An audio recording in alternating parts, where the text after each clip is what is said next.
ആക്കി സ്തുതിയായിരിക്കട്ടെ.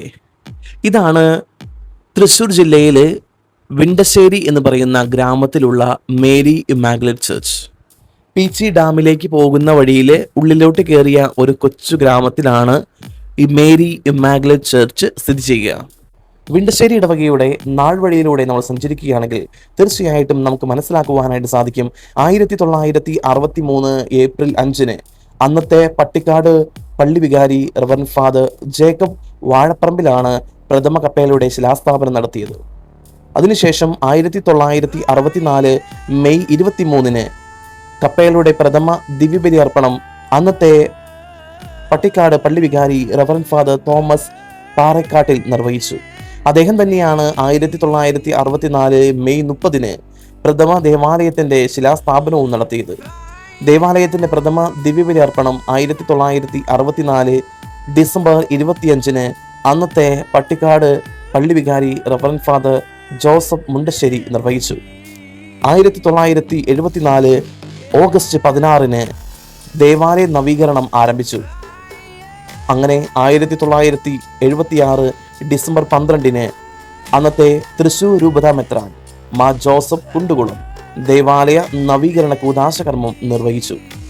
ഇടവകയായി പ്രഖ്യാപിക്കപ്പെട്ടത് 1993 December 8 reverend monsignor George അക്കരെ അന്നത്തെ തൃശൂർ രൂപത വികാരി ജനറലാണ് അത് ഉയർത്തിയത്. ദേവാലയത്തിന്റെ ദ്വിതീയ നവീകരണ ശിലാസ്ഥാപനം 2022 മാർച്ച് 13 മാ ആൻഡ്രൂസ് താഴത്ത് തൃശൂർ അതിരൂപത മെത്രാപ്പോലിത്ത നിർവഹിച്ചു. ദേവാലയ നവീകരണ കൂദാശകർമ്മം 2025 മെയ് 4 മാർ ആൻഡ്രൂസ് താഴത്ത് തൃശൂർ അതിരൂപത മെത്രാപ്പോലിത്ത നിർവഹിക്കുകയും ചെയ്തു. ഇതാണ് വൈദികർക്ക് താമസിക്കുവാനുള്ള വൈദിക മന്ദിരവും അതിൻ്റെ സൈഡിലായി നല്ല ഭംഗിയുള്ള സംസ്ഥേരിയും നിർമ്മിച്ച് വെച്ചിട്ടുണ്ട്.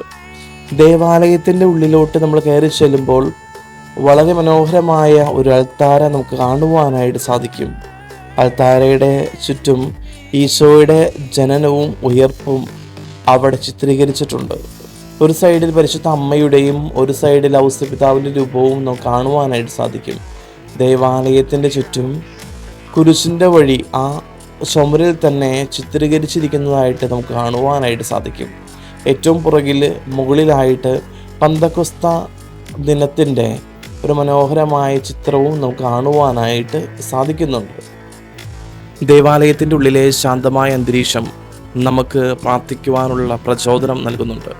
മറ്റൊരു ദേവാലയത്തിൽ കാണാത്ത ഒരു പ്രത്യേകതയാണ് ദേവാലയത്തിന് മുകളിൽ കാണുന്ന ഈ അരുളിക്കയുടെ ചിത്രം. ദേവാലയത്തിൻ്റെ അരികിൽ കുരുക്കഴിക്കുന്ന ഒരു മാതാവിൻ്റെ ഗ്രോട്ടോ നമുക്ക് കാണുവാനായിട്ട് സാധിക്കും. അത് വെഞ്ചരിച്ചത് സീറോ മലബാർ ചർച്ചിൻ്റെ മേജർ ആർച്ച് ബിഷപ്പായ മാർ റാഫേൽ തട്ടിൽ പിതാവാണ്. ദൈവം അനുഗ്രഹിക്കട്ടെ.